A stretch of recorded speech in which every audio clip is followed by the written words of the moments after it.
বাড়ির ভিতরে এত নাচানাচি কি জন্য?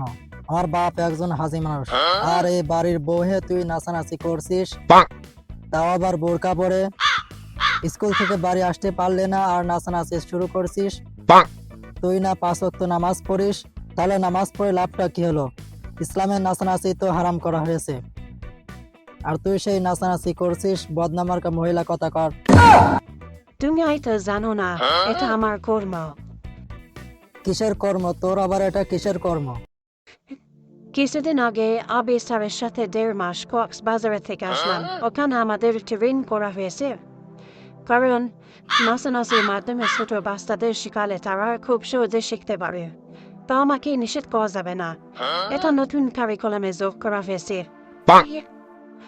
ওই ট্রেনিং এ আমাদের এভাবে শিখিয়েছে যে এভাবে বাচ্চাদের ক্লাস নিতে হবে। একজন প্রকৃত আদর্শ শিক্ষকের কাজই হলো বাসায় পড়া রেডি করে স্কুলে গিয়ে বাচ্চাদের পাঠদান করাবে। সুতরাং পড়া রেডি করছি, সেজন্য আমি এখন নাচানাচি করছি। নাচানাচি করে বাচ্চাদের শিখালে বাচ্চারা খুব তাড়াতাড়ি শিখতে পারে। এটা নতুন শিক্ষা কারিকুলামে যোগ করা হয়েছে। থাম থাম, আমি যা বলছি শোন। যে শিক্ষা প্রতিষ্ঠানে ইসলামী শিক্ষা আদর্শ নেই, সেই শিক্ষা প্রতিষ্ঠানে আমি তোর চাকরি করতে দেব না। এ তো ইসলাম মানে আবার বউকে দিয়ে চাকরি করিয়ে সেই টাকা খাওয়াবার ভালো। ইসলামে চাকরি করতে নিষেধ করিনি, কিন্তু ইসলামে নাচানাচি নিষেধ করেছে। আমি তোর চাকরি করতে দেব না এমন শিক্ষা প্রতিষ্ঠানে। না জানি কখন কোন স্যারের সাথে কি হয়ে যায়। সংসার চলে কার টাকায়? কি বলতে চাস তুই? সংসার চলে কার টাকায় মানে? 3 মাস হয়নি তোর বেতন হয়েছে, আর তুই আমার আজকে টাকার গরম দেখাচ্ছিস? আর আমি যে কাজ করে তোর পড়ালেখার খরচ দিয়ে পড়ালেখা করলাম এতদিন, মাস্টার্স পাস করালাম, আর এখন টাকার গরম দেখাচ্ছিস? বদনামার্কা মহিলা কথা কর।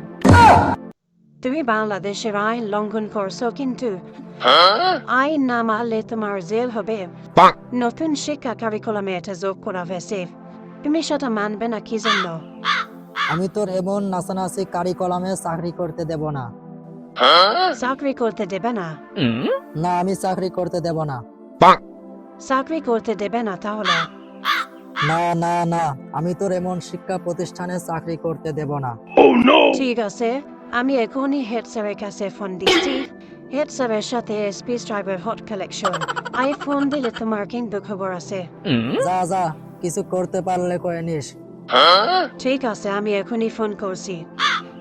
স্যার, তাড়াতাড়ি আমাদের বাড়ি আসেন তো, আমার ফোন নির্যাতন করছে। কোথায় তুমি? তাড়াতাড়ি আসো। স্যার কখন থেকে এসে বসে আছে? স্যারের দিকে কোন ভয় পাচ্ছে কা পুরুষ কথা গড।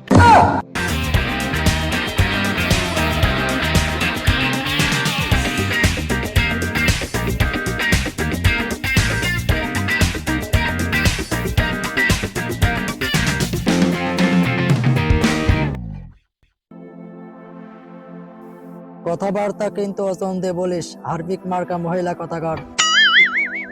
স্যার দেখেছেন আপনার সামনে কিভাবে আমার অপমান করছে? স্যার, আপনি মনে করছেন আপনার পরিবার সম্পর্কে আমি কিছুই জানি না? 1 সপ্তাহ আগেই তো আপনি আপনার বউ তালাক দিয়েছেন। সি সি সি সি, শিক্ষিত মানুষে আপনারা যদি এরকম করেন তাহলে আমরা যাব কোথায়? আর আপনি আজকে এসেছেন আমার পরিবারের বিচার করতে। দেখেন, আমার পরিবার নিয়ে আপনি কিছু বলেন না। আপনার পরিবার নিয়ে কিছু বলতে পারবো না কেন? ওটা আপনার পরিবার, আর এটা আমার পরিবার না? এটাও কি আপনার পরিবার নাকি যে কিছু বলতে পারবো না? দেখুন, আমি এখানে বলতে চাইছি, আপনি চাকরি করতে দেবেন না কেন? এসব নাচানাচি শিক্ষা প্রতিষ্ঠানে আমি আমার বউকে চাকরি করতে দেব না। এটা নতুন শিক্ষা কারিকুলামে যোগ করা হয়েছে। এভাবে যদি বাচ্চাদের পড়ানো হয় তাহলে বাচ্চারা খুব সহজেই বুঝতে পারবে।